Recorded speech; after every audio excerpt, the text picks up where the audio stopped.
Welcome to this week's live Path to Profit webinar. This is for everyone who's, whether you're in the investor agent training program or you're in the flipping program, the rental, buying rentals or managing rentals, either of those two programs, or the wholesaling program. Welcome aboard. One of you, I forget, Beverly just told me one of you just did purchase the property management program, turning rental problems into real estate profits. So kudos to you for doing that. For everybody else, we generally encourage you to get through at least 50% of whatever current program you're in or program you're in currently before you start anything new. They're all strictly independent. They're not interdependent. So it's not like one is a prerequisite for another. These are strictly independent, self-sufficient programs that you can master. It's just if you want to dig into some other subject more thoroughly, you would take that specific program, okay? I'm not saying there's not some residual effects. There certainly are some benefits. It enhances your learning when you emphasize one subject with the knowledge of another subject that are related. So in any case, welcome aboard to all of you. Welcome aboard to all the folks from Florida. We should have a lot of you on here tonight. And everybody, whether you're a new student or a veteran student, I know some of you, John Barnes and Cedric, we just had a strategy call today, and you guys are one-year veterans, so congratulations to you. We're going to make sure your second year is obviously an improvement on your first year. So we'll welcome to everybody. For those of you who are new, you'll know that you're definitely in default in mute mode. That's by design by the system because we can't all be live and audible at the same time. So you can use the question box to type in your questions, okay? From time to time, we will unmute you, all right?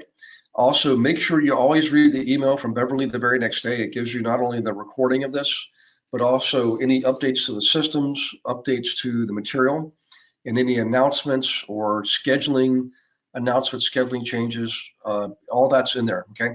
I am going to be setting up the March dates probably next week. Remember, the week after next week, I will not be a webinar that week. I'll be on that RIA cruise. So look out for that. Also on the conference in March 16th, 17th, 18th at the Omni Champions Gate. That's, of course, close to Disney World. There's shuttle service to and from Disney World in the Omni Resort. They did knock down the price from $300 a night to $200 a night. Some of you are roommating with each other. That's good. Some of you are bringing family members. That's good too. They did waive the resort fee completely, and also a couple other pieces of information. The room block we got expires next Thursday, so you've got another week to reserve your room. After the room block expires, you can still get a room. They just are not going to guarantee one will be available for you. And I don't even know if they guarantee the price. You have to pay the higher price on the room, and you definitely don't want to do that if you can save yourself $100 a night. So go ahead and lock into your room. So all the instructions are on the emails that Beverly sends out. That when you click on the registration link, in there is also the information on how you get your room. Okay. Speaking of registration link, Beverly does want information from you. So she put together a survey, and when you register for the event, if you fill out the survey, she's going to knock $100 off the event fee. So it no longer is $500, it'll be $400 for you. So kind of a neat way to save yourself $100 because we actually use the information to make improvements and enhancements to the material, okay? Or add things that you think we should be adding. So obviously it's something that only takes a few minutes, and it can save you a bunch of money and help us do a better job of helping you too. So those are probably the announcements I can think of. So let's go ahead and jump into whatever questions we have open here first, and then we'll jump into the content. Okay, Deirdre is asking, is there a handout? No handout tonight, Deirdre. However, I'm going to bring up some other screens, and you'll recognize one or two of them. One of them is actually in your training material. Another one comes from the on the members area of the. If you go to myinvestmentservices.com and you click on the members area and log into silver level, down on the left-hand side, actually, let's just go there. Down on the left-hand side is a resource page. Let's go to All right, so we're already in silver level, okay? So if you go to myinvestmentservices.com, let's just start at the beginning. This is for the new folks, so hang on one second. And John, if you haven't been on here for a while, I mean, there's been some pretty major updates. Okay, so, all right, let me go back to My Investment Services. We'll start there. All right, myinvestmentservices.com, you start here. You click on members area, okay? Come down here at your silver level, click on that, and you log in. Now, if you haven't logged in before, you've got to get the login and password in your email that you got from Beverly when you first signed up. Okay, if you've logged in before, it should take you here automatically without having to take the extra step. So in any case, if you scroll down towards the bottom, second from the bottom is marketing techniques and docs. That's on the left-hand side here below the ebooks. If you go in here, you'll see investor booklet, the letter we send to the owners, tax strategies, financing strategies, and resources for gathering information on people and properties. These are your websites you can use to research things. So in any case, hang on one second. There's one more I want to show you for all the new folks. Analysis forms and calculators from training modules, okay? So these are, rehab forms, information forms, cash flow forms, analysis forms, online calculators, spreadsheets, all kinds of stuff is in here. And also a special section for Canada. We have lots of databases or websites we can use to research things up in Canada too. So in any case, one of the pieces of information I'm showing you tonight actually comes from the booklet that is in here. And most of you have seen the booklet already, but this is it right here. So in any case, there's a piece of information there tonight I'm going to show you, Deirdre, okay? As well as some content from your actual training module. So let me see, I think there was another question and we'll get into the content.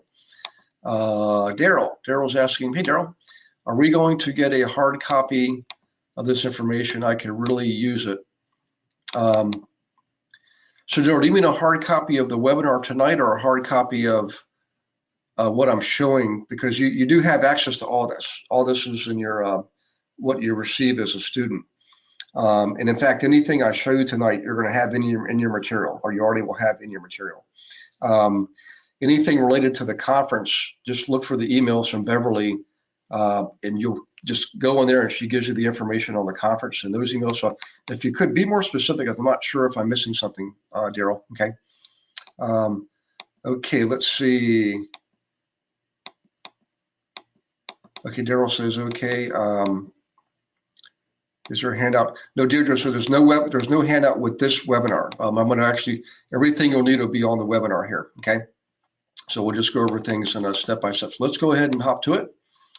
I'm going to start with this, okay? Now, virtually every one of you, no matter what program you're in, you have this set of information here. Most of you have been either in the investor agent program or the rental profits at the pain program. So there's one version of this for people buying rentals. There's another version for people who are flipping homes. We're going to go over tonight the version for the one for people buying rentals. We haven't done this for quite a long time. I think it's been last spring, last May or June. We have gone over this for the flippers. That was probably in recent, maybe the last month or so, okay? But I'm going to show you specific examples of what I'm talking about in here, so you'll be able to use this more effectively, whether you're investing for yourself in rentals or you're working with investors who are buying rentals themselves. And of course, you're probably servicing them as an agent. So first things first, guys, really, really important. It's actually not on here, but I'm going to preface it with this, is if you're an investor, okay, you definitely want to work with a trained agent who's trained to work with you on investing. I know it makes sense and sounds obvious, but the good news is while we didn't really used to have that in any formal fashion, we now do as a result of this program and a result of our community site we developed to bring you together.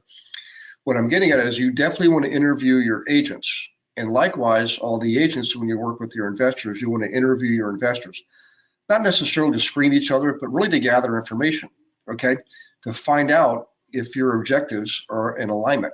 And also, in the case of the agent, to know precisely what it is your goals are, your investors' goals are. So in order to do that, you have to interview them. Okay, so the first thing we do is you've done your marketing.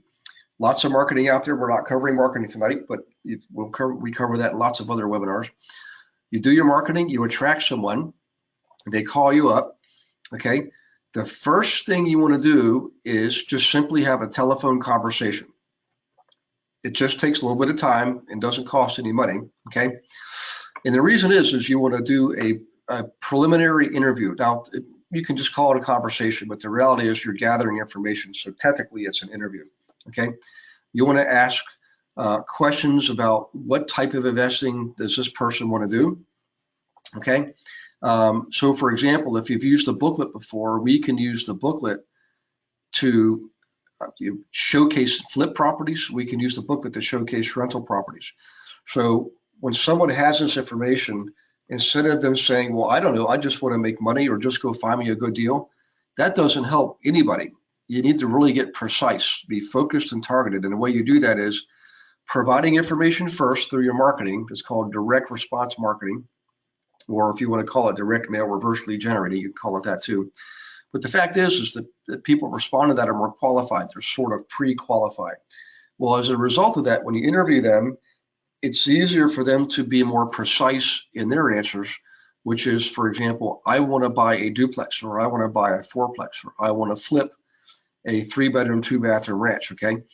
This is the kind of information we need to service our clients, to do a better job of servicing our clients. And for us investors, it helps us be more precise in our investing. We don't want to cast a wide net. We want to be very highly targeted so that it increases our odds of success. So in any case, in the interview, once you've established rapport and you've got the basic information, you can then use things like the school report to narrow down your areas of search, okay? But more importantly, you now have earned the right to qualify them, not like a professional financial advisor or a lender, but from a servicing standpoint, you should always ask a couple of questions like these. I'll just give them to you, okay? So investors, definitely take notes on this too, because I want you to be prepared. First thing is ask, what do you have in savings? What is your cash position? I know there's a lot of techniques out there to buy, with no money down, owner financing, buying on terms, so forth and so on. I've done most of those techniques. Actually, the book that's coming out next month showcases many of those techniques. The problem is it'll take you forever to put up enough substantial wealth and income using those techniques. The reality is the most successful investors will eventually get in a cash position where they can operate more from cash. Initially down payments, eventually the whole purchase, okay? So don't be afraid, or don't be shy, or don't be skittish when it comes to knowing and asking what your cash position is. Another good question is the credit score. The credit agencies and the people that extend credit every now and then will change the criteria. In other words, an 800 score today was as good as a 600 score many years ago. Okay, they just changed the scoring. The fundamentals don't change, but the numbers change. Okay, the math change. So ask what the credit score is, and also ask this: do you or do they have an available line of credit? Very, very important. The reason is that it tells you a few things. The person who has an available line of credit means that they've obviously got a good credit score, and they also have other good credentials, like their debt to asset ratio and their income to expense ratios are well in alignment with what lenders look for, so they're more likely to be able to get loans. In this case, they obviously have a line of credit. And if it's available, that means it's not completely maxed out. And it shows a character trait that we look for, which is someone who's disciplined, okay? We want to work with action takers who are disciplined enough to have capital, to build up capital, to really invest the right way over a long period of time, okay? So those are the 3 critical questions for pre-qualifying people, okay? All that's done over the phone, all right? Now, once you establish this, okay, we're just getting started here, guys. So it's going to take a little bit of time, but we'll get through it tonight. Don't worry. The next thing is this. If I'm the agent working with the investor, I'm going to have them send me an email recapping our conversation, okay? And I do this for two reasons. Number one is I want to validate that I understood them from their perspective. And number two is it's another screening mechanism. If they don't email me, I'm not going to work with them. I used to do that because I used to chase them down and it was like pulling teeth. But the fact is they show you with their behavior who you're going to want to work with. So the ones who do respond with the email, those are the ones that I make my time available to, okay? So now you get the email back, then now you can do your official paperwork and get people under contract to work with you under a buyer's agency agreement and things like that. Makes things a lot easier, okay? Now, once you have that point, you're at that point and you have all of their contact information. I want name, email address, phone number, physical address, all of that I want ahead of time, because if we're going to make offers or we're going to list properties, I've got to have the information anyways. So I'm going to go ahead and build a folder for that person, an electronic folder for that person at this point, okay? So let's just take a quick pause and let that first part sink in, and we'll start back up here in about 5 seconds. Okay, now for those of you who are new, you know what, you notice I move pretty fast. It's okay. You can listen tonight and then listen to the recording the next day or the day after, or strip off the audio using an MP3 converter, and you can listen to it in your car, all right?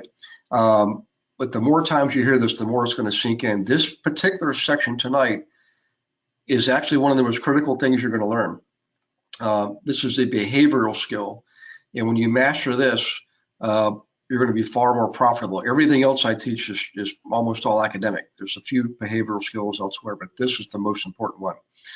So let's assume you got everything up to this point squared away. You've had your interview, they're pre-qualified, they sent you the email, get them under contract. Okay, the next thing you'll do is you can start with the MLS if you want to. I don't really care much for the MLS too much, especially in today's environment. I do use it, but I use a lot of other tools, which we describe in other marketing, other classes in the training program here, okay? So let's just assume we work with the MLS for the sake of the exercise tonight.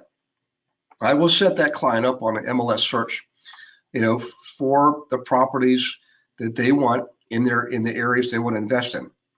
And yes, I actually do guide them and consult them on the areas to invest in by using things like School Report, Melissa Data, and Planning Commission websites. All of that we went over in your first modules. So in any case, we send them all the listings, and I like to send them the full listing with everything, obviously including photos, everything that's out there, okay? Now, the next thing we do is this, and I'm going to teach you this, and this is what you're going to teach your clients. If you're an investor on here, this is the exact steps I went through for buying all those properties I bought, okay? And all we did for the agents is show and describe how this works with examples and have them practice. That way they're equipped to work with the investor. So any case, hey, by the way, just reminds me of one thing here. For the conference, for those of you who are in agents working with investors, we're going to be bringing in people from the dental group and people from the orthodontic group, okay? We have specific marketing for them. We have colleagues who focus on those relationships, and we're going to be driving them to the event. So for all of you agents out there, sign up if you haven't yet, because you're going to be meeting clients here that you can service and start getting some commissions, okay? So in any case, back to this. First thing we do is send them a whole bunch of listings, whatever we can find that makes sense. Nothing, not the crappy stuff, just things that meet the basic criteria. Now, the first thing we do is we're going to go through the listings in order that we see them. Let's say we got, I don't know, maybe 50 possible properties. The first thing we do is we compare the basics, like what the asking price is for the property compared to the fair market value of that property or properties like that in the area. So let me show you what that looks like, okay? If you look here, here's an old listing. I don't know how far back it goes. It was one of my agents. They had the list price up here. This is what they're asking for the property. For those of you who are in shock right now, just know this is probably 10 years old. it's just an exercise. So don't worry about where my market's higher, my market's lower. We're teaching a lesson tonight. There's nothing to do with anybody's particular market. So what we're looking for is list price, what they're asking for the property, and compare that to what the tax assessor believes is the fair market value of the property. Now, I know historically, almost every area I've been in Canada and US, all 48, lower 48 states and 3 Canadian provinces, this fair market value, according to the tax assessor, is generally going to be lower than the actual market value. But generally not that, they're usually not that far off. So in any case, what I'm getting at, this fair market value says 58.5. The asking price for the property, is 100,000. So this is one I would put in my keeper pile. I wouldn't discard this because the list price and the fair market value are probably, not too far off. I mean, in other words, this isn't saying $500,000 asking price, and down here that's not saying it's worth 100,000. We're within the ballpark. We're within a $50,000 range, and knowing what I know about tax assessors' values, or for fair market value for appraisal purposes, I know that figure is pretty low. So I'm just looking for a basic comparison here. Okay, I'll give you another example of one from another student who did a flip. Again, old example, but you can see the list price was 55,000 and fair market value was 116. That is absolutely, in the case of flipping, this is one I would definitely keep in the keeper pile. In fact, the investor that bought this, who actually happened to be one of my agents, went over list price by about $6,000, but it was worth it. In fact, I'll just show you why I know that. So it was listed at 55, valued at 116. He bought it for 61. Okay, but check this out. He remodeled it, put it back on the market for 209, 2095, sold it for 2075. Okay, so he bought a property for 60 grand. I know that he put in another 60 grand because he told me, and he got, at the end of the day, 80-something thousand dollars back in the form of a check. In fact, let's just see what happened here on the HUD sheet. So that's the purchase price, 61,623. And here's when he actually sold it, I think. Now, is that still the purchase? Yeah. Right. Here's when he sold it, 2075. Okay. Cash to the seller was 195. Now remember, you have to net out the 61,000 he paid for it. So 195 minus 61,000 is 130 something thousand. All right. And he had some costs associated with that. So he actually had about 120 grand that he put in his pocket, minus the rehab, which is another 60. So in other words, he had 60,000 he put in his pocket. Not a bad day at the office. The purpose of tonight's lesson is not to go over this example. I just want to show you the kind of things are possible, depending on where you are in the US or Canada. Everything's relative. In Toronto, this would be like $1 million, right? Dayton, Ohio, probably be maybe not 207, but maybe 75 grand, something like that. The point is, I'm just trying to show you the comparison here. 55,000 list price to the 116 fair market value. So let's go back to the lesson. Okay, when that list price is fair relative to the fair market value, we're going to keep it in the keeper pile and throw everything else away. Now, the next thing we do is we start to scrutinize the property a little bit further. We'll look at the photographs, lot size, room sizes, any other characteristics, to determine if we're going to keep this in this next round of analysis or throw it away. Let's assume we keep it because the pictures look good. We know the area is decent. I mean, the room sizes are good. Everything seems to be spelling a good deal here. So now the next thing we do is this. We're now on the third pass. Okay, we've actually got to look at the financials. Okay, so we want to look and see what is this property bringing in the way of gross receipts and any expenses we can determine. So let's just look at an example of that. Okay, let's go back here, back to our rental. Well, this example here, we can see what the rents are. They're listed here for us, 500, 500, and 375. All right. Nowadays, this would be 1,000, 1,000, and 750, right? In any case, we see the maintenance, 840 for the year. Vacancy about 2%, which is today, that's actually a good vacancy rate. 2 to 3% is about what we're seeing nationally. We see the vacancy rate, we see insurance costs, and we see utility expense. Now, that's just basic maintenance, repairs, taxes, and insurance, okay? When we actually make an offer on a property, guys, you just know that we're doing much more thorough due diligence. In fact, we went over that a few months ago. Maybe we should go over that again, the due diligence items that you ask for when you're buying rentals. If you'd like to do that, just let me know. We'll cover that in another meeting. We'll go over them in detail. But in any case, we've got an idea now of our income and our expense.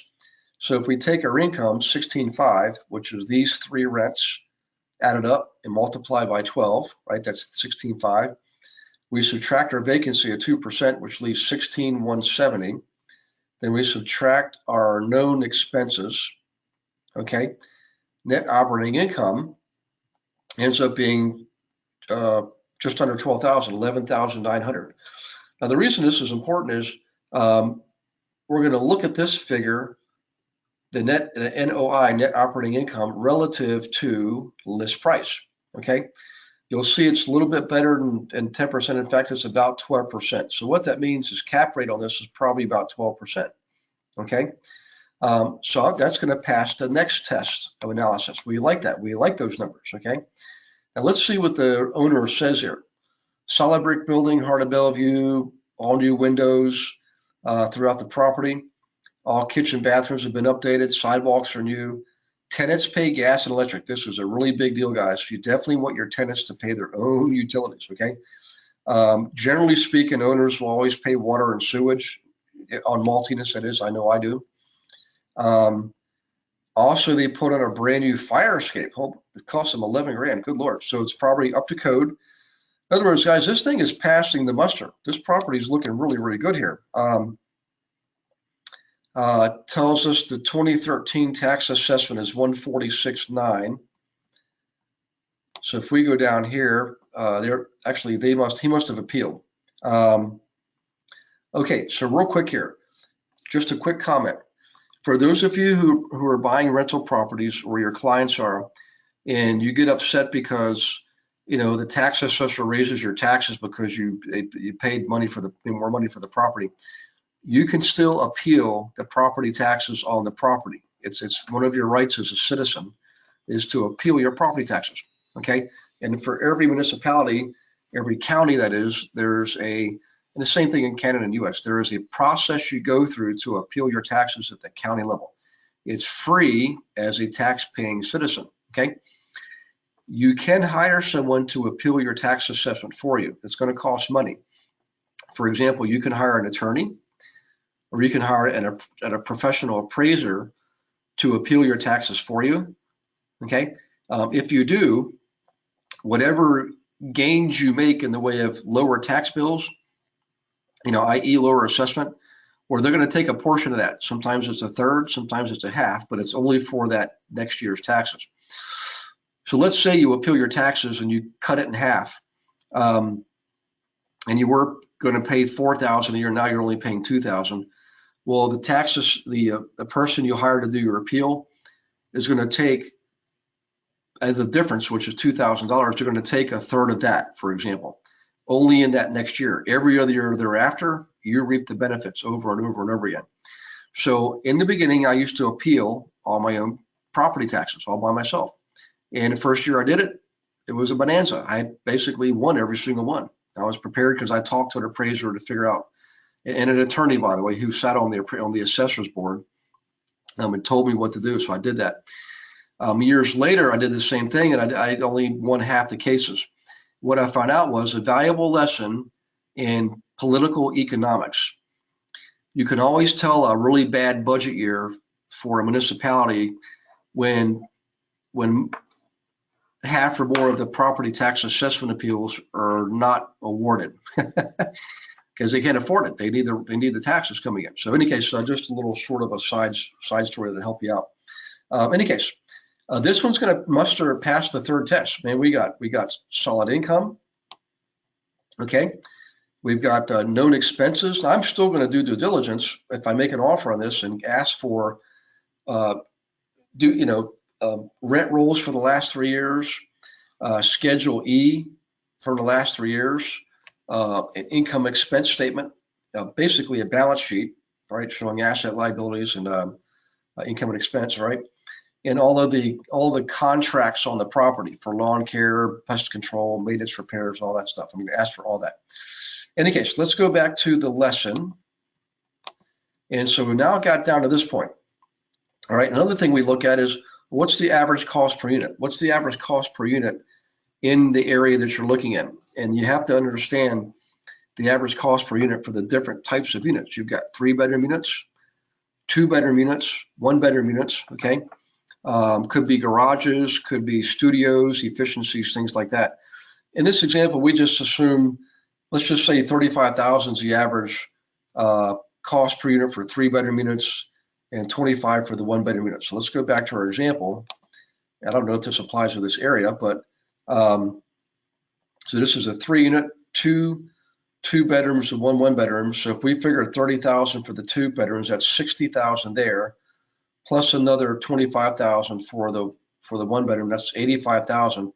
We're not too far off the mark. In other words, 99,000 is not too, or 100,000 is not too off the market for our criteria. But let's go back to the criteria and see if there's any wiggle room.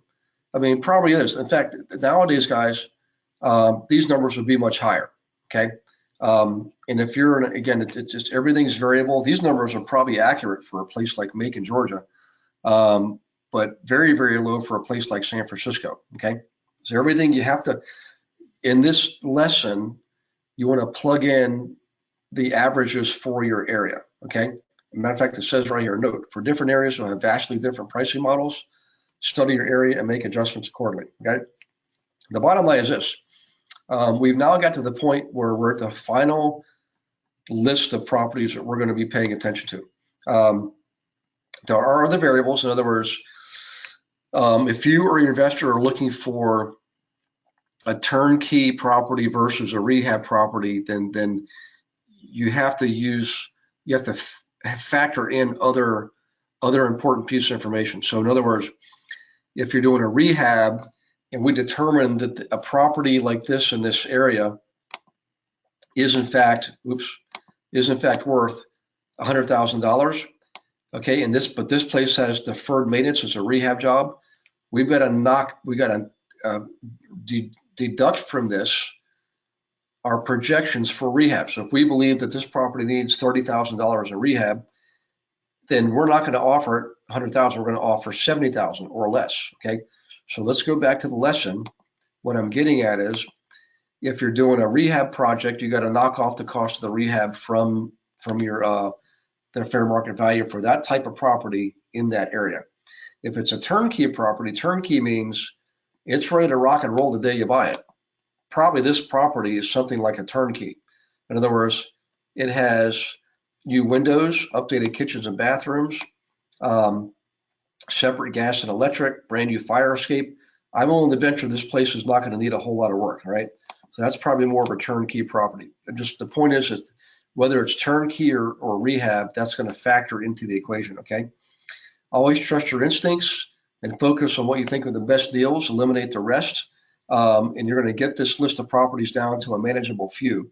And by the way, as you go through this multiple times, you gain more and more competence, which means you gain more and more confidence, okay? So in any case, let's say we got the list down out of 10 or 15 properties. At this point, the buyer, or if you're the investor yourself, are going to go drive-bys. Drive by the properties, look at the neighborhoods. You're going to have the macro view, which is where is it, broadly speaking, what town is it in? And in micro view, is it in a residential neighborhood? Is it near a hospital, near a college, university system? Is it near shopping? Is it downtown, close to transportation? Is it near public schools? All those things are factors. What you want to look out for are things like this: generally do not buy properties next to or very near industrial space. Okay. Number one, it's an aesthetic turnoff, but number two is it's an economic turnoff too. All right. So we don't buy properties near industrial areas. When you want to buy properties in areas where they're sort of homogeneous. All the properties are in similar range as far as quality and price. Okay. So let's say we narrow this down. You or your client's going to go through and do the drive-bys, look at the neighborhoods. You're going to also avoid areas, regardless of what they're near. Avoid properties and neighborhoods where you see cars up on blocks, where you see doors and windows boarded up, where you see vacant lots overgrown with weeds and trash and stuff like that. Those are war zones, guys, and we don't advocate investing in war zones. We want you to invest in better properties and better areas. Okay. So at this point, you've done your drive-bys. You're going to narrow the list of properties down to the final, say, 6 properties. Could be 5, could be 7. And on average, there's probably 6 properties. At this point, the agent and the investor get together to go look at the properties, the physical looking at the properties. We've already done the financial work. Now we're going to go physically look at the properties. Okay. So you've got to make the appointments to go see them. That's why we have agents who are qualified to do this. All right. The investor is going to bring in camera, pad of paper, pencil. I've even had clients bring in video cameras to record everything they're seeing in the property. Okay. Brilliant idea. So in any case, you make appointments, you go look at the properties together, you and your client. All right. And sometimes the owner will be there. Sometimes the other realtor will be there. Sometimes the tenants will be there. Remember in this example, we're looking at rental properties. Okay. So we go into the properties, go through our rehab sheets and our property information sheets. Remember, all of those are in your materials. Let's go back to, Let's go back to the, here we want to get our analysis tools and calculators and things like that. So we get these, that didn't. It jumped around here. Let's go back to analysis forms and calculators for training modules. Okay.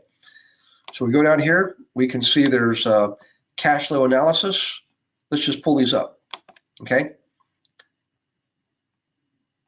So here's a basic cash flow worksheet. This is in your material.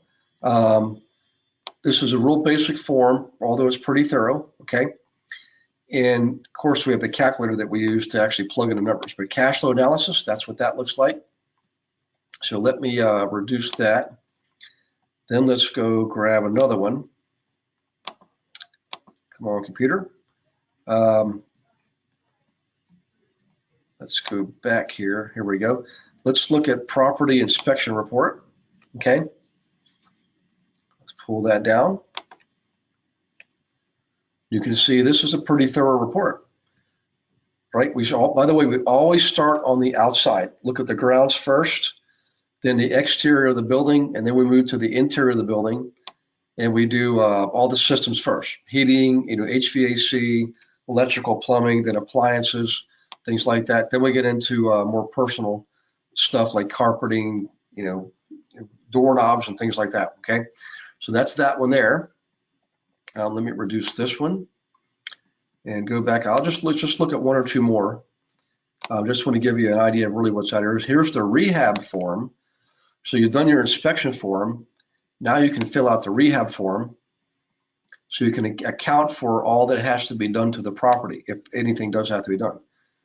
The holding cost, interior cost, exterior cost, everything added up. That's what that form does for you. Okay. Again, this is all on the silver level membership area. So I want to bring up one calculator. Let's bring this one up and then we'll get back to the lesson. Okay. So what I'm going to show you here is called the Rental Property Evaluator. This is an excellent tool for looking at rental properties. And we just went over this a few months ago. If you guys want to go over this again, just shoot me an email, shoot me a text, just type it in your question bar. So yeah, Gary, I want to go over this stuff again. Okay. All the math's done for you. Just plug in your purchase price, your mortgage information, your rents go over here. All your expenses go over here. And all of the other fields are calculated for you. All these ratios and statistics. This Excel spreadsheet, all the cells, all the formulas are designed already built in. You don't have to be an expert. But in any case, what I'm getting at is we come back over here. Okay. Where am I? Let's close out some of these. Let's close this one out. Let's close this one. Let's close this one. Let's go back to our lesson. Okay. So at this point, we're going to do some thorough analysis. Once we've seen the properties, we're gonna update our numbers, revamp our numbers, and basically get down to the nitty-gritty. Okay. Now here's where the rubber meets the road. This is what separates the people who are frustrated from the people who make money. All right. At this point, let's assume the investor and the agent are at the end of the day, they've looked at 6 properties. Before you go home, here's the final thing you do. Okay. You put the properties out side by side, lay out the listings side by side, all 6 of them together, right? And you can do this 1 or 2 different ways. Option number 1 is you compare the properties 2 at a time. Take the first property, bring up any of the other 5, and compare those 2. And whichever one, based on your analysis so far, makes the most sense, you keep that property in the good pile and you eliminate the other one, okay? Then you do it for the next property, the next property. Another way to do it is just set them all out in front of you side by side, all 6 at the same time, and look at them at the same time and say, which one of these can you live without the most? If you had can only buy 5 and you could have to give one up, which would you give up? And you toss that one away.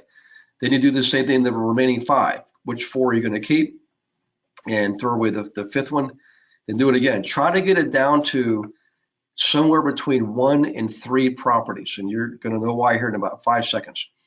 The reason is you're going to make an offer. By the time the day's out, you're going to write an offer to present on the top property, okay? And so what you do is this: you get to the final 1 or 2 or 3, the investor goes home, reviews all the numbers and updates all their forms. And what I do is I always had my investors scan and email those forms to me.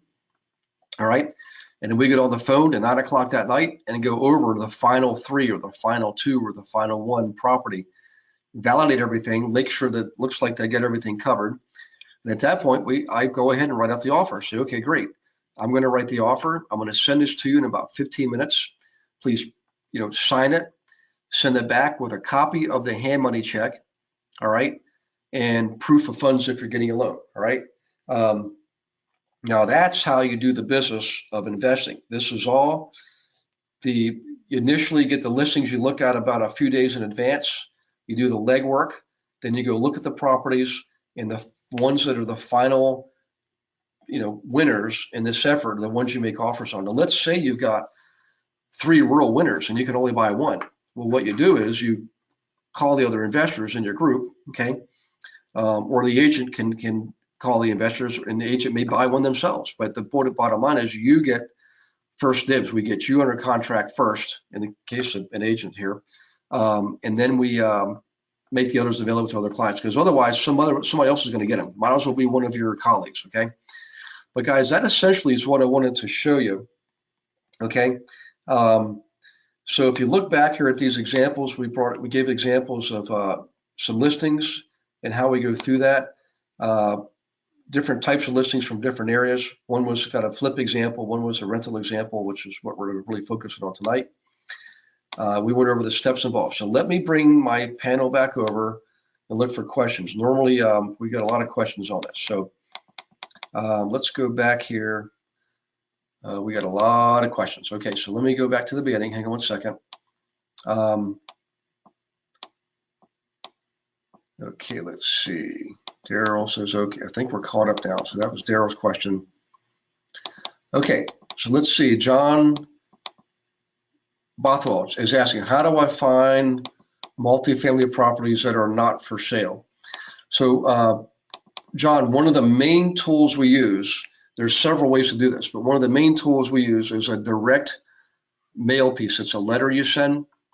In fact, if you've seen me teach in person, it's the letter we go over in the classroom when I teach in person. It is in your material. So if you go to the silver level membership site, it's one of the things you get, letter to owners, okay? There's a couple different versions of it. If you saw me teach in class, you probably took a picture of one that I went over in class. So you have that one. That's a real basic form. And then there's a webinar you can watch. So John, let me show you this real quick. Matter of fact, everybody kind of watch this real quick. I'm going to show you, here it is, weekly Q&A webinars. If you really want to master how to use the letter, to go under the radar screen to locate inventory, go into the weekly Q&A webinars and go back to the year 2016.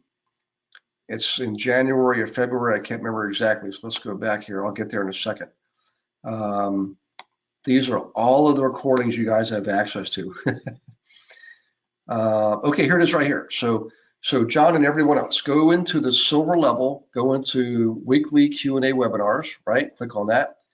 Scroll down till you see 2016-1-27. That's January 27th, 2016.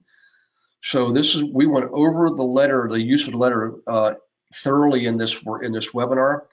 Showed you how to find the actual owners of the properties and also the owners who are in some type of stressful situation like bankruptcy, foreclosure, landlord or tenant cases that they're evicting tenants, probate, which is decedents, divorce. That's all out there. And you can find out who of those of the owners are going through their stressful situations and send a letter to those people, the people who are in stress and who have properties that you're interested in, okay? Okay, this is Daryl Murphy. Okay, is there any way you can send me what to ask for a rental from the seller? I'm holding my workshop tomorrow and one of the people has a deal. Yes, it's called a due diligence. Daryl, if you can email me, I'll send that to you. In fact, what I'll do is, I think Beverly has it. If not, Beverly can get it for me and she'll put it out there, attach it in the email that comes out tomorrow after the webinar. So Daryl, gives you all the things you ask for when you're buying a multi-unit property, okay? Okay, this is Deirdre. Hi, Deirdre. Oop, let me go back to the beginning. The market value doesn't show up on our MLS, so do I have to calculate it this myself on each property I look at? So Deirdre, what we do is that's true for a lot of MLS systems. Sometimes they give you the tax assessor's value, sometimes they don't. But what you want to do is do a quick CMA and see what properties like that have been selling for.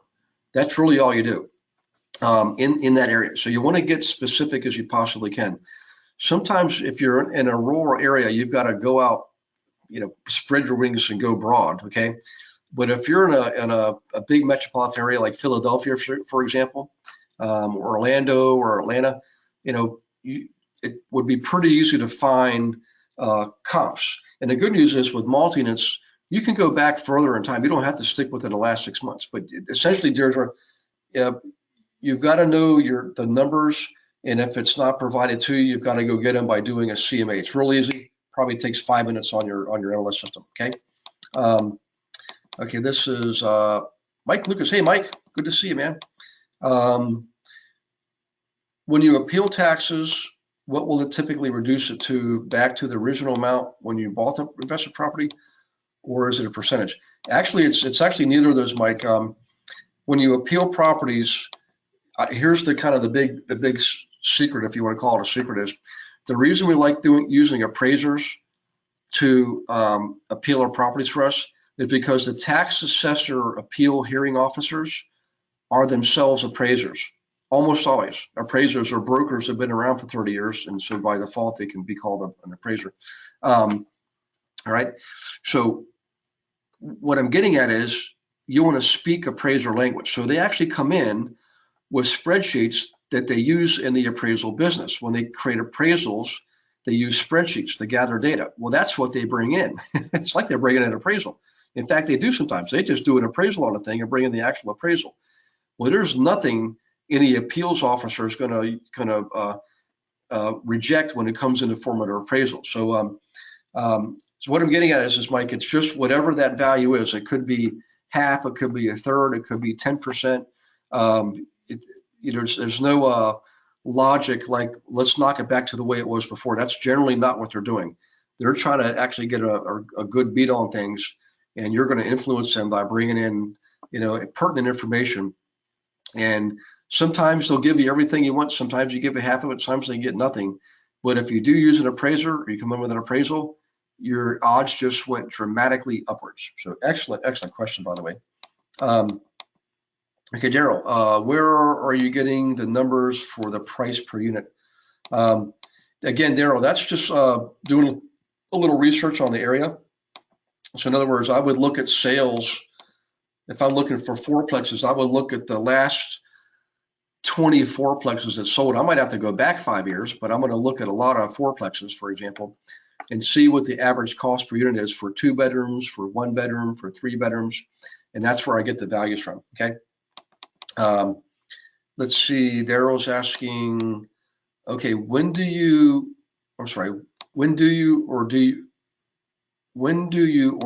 get a home inspector?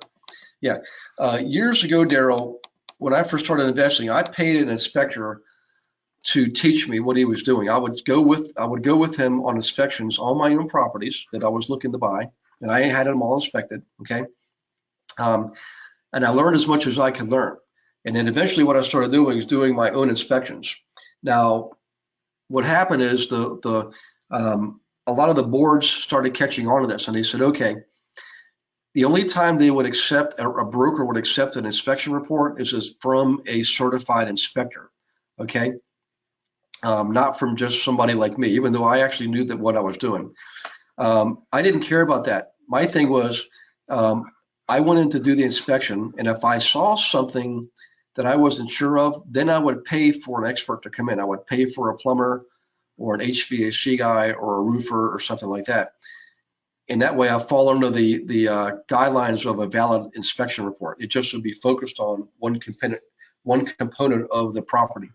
So the answer is it depends.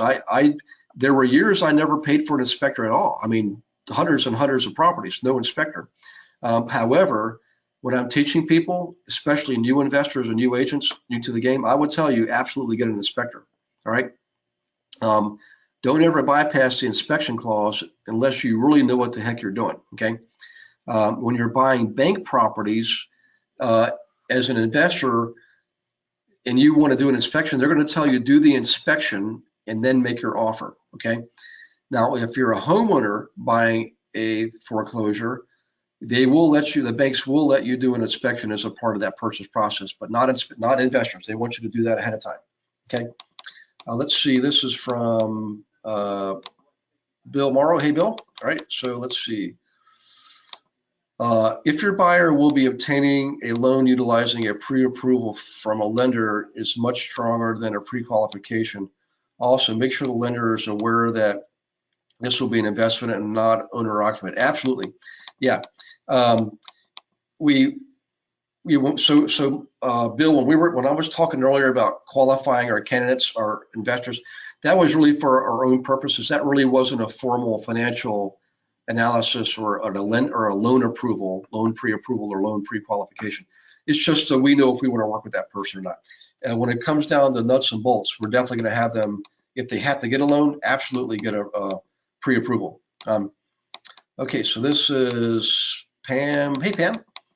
Pam is asking, do you have an opinion on purchasing investment properties in a gated community that has homes renting on Airbnb, et cetera, by the day, week, et cetera, as well as regular home rentals, et cetera, as well as regular homes? So, excuse me, Pam.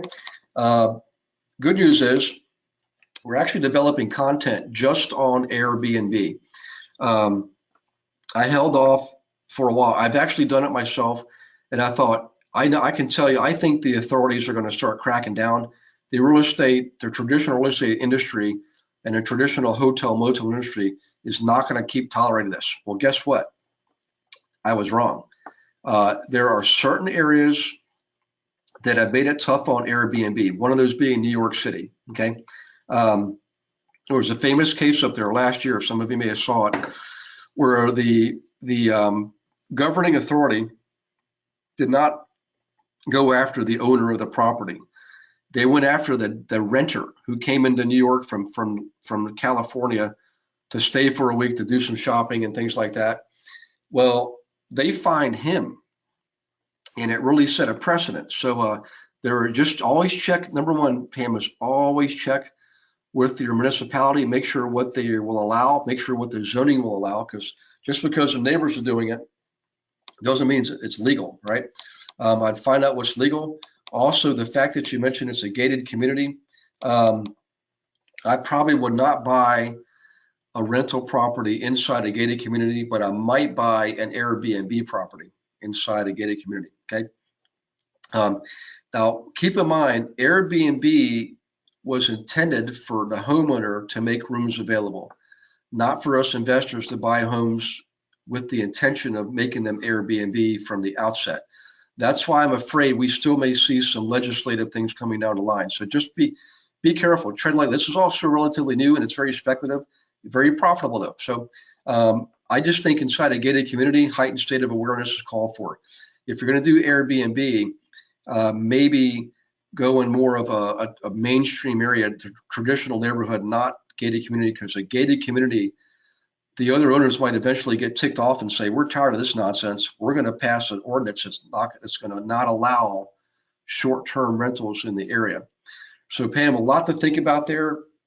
Bottom line is you can definitely profit from it in a big way, much more than traditional rental. However, we don't know what's going to come down the road. Let's say you buy a $500,000 house, you rent it out for Airbnb, and all of a sudden the rules change on you. Now you got a $500,000 house that you got to do something with, and you can't rent it for enough money to cover your costs. Unless you can do Airbnb, and that's the point I'm saying is that may be taken away from us. So I would say tread cautiously. If you're going to do Airbnb, go to areas of town that are in high demand, but not gated. And there's a lot of rentals already. Those are going to be your safer areas, okay? So I hope I didn't scare you away there, but that is an excellent question. Okay, guys, we are at the end of our hour, so God bless you all for being here. This was a lot. We went over a lot tonight, my gosh. So let me know what you want to discuss next. Just send me an email, let me know. For those of you going to the conference, congratulations. I look forward to seeing you. This is going to be a lot of fun, man. We got investors coming in. We might have a former Miami Heat basketball player, Mark Blunt, join us. He heard about this and he contacted us to be part of the event. He's an investor, 7-foot tall center, used to play for the Celtics in Miami, and he's an investor in Florida. He's going to be there. We've got Rock Thomas coming. Ryan Snow's going to be there. Of course, I'll be there. And you're going to be able to meet investors and agents from all over the U.S. and Canada and network. I mean, this is finally your chance to put all the pieces together in one location. I mean, it's probably going to be 100-to-1 ROI on your investment. The way we got it structured, lots of education, lots of networking, and yes, we're going to have some fun. So look forward to seeing you guys. By the way, next week's webinar is on the 22nd, Thursday, and then there's not one the following week. So you guys have an awesome week. Good rest of the weekend here. God bless you and your families, and we will see you next week. Okay, bye-bye.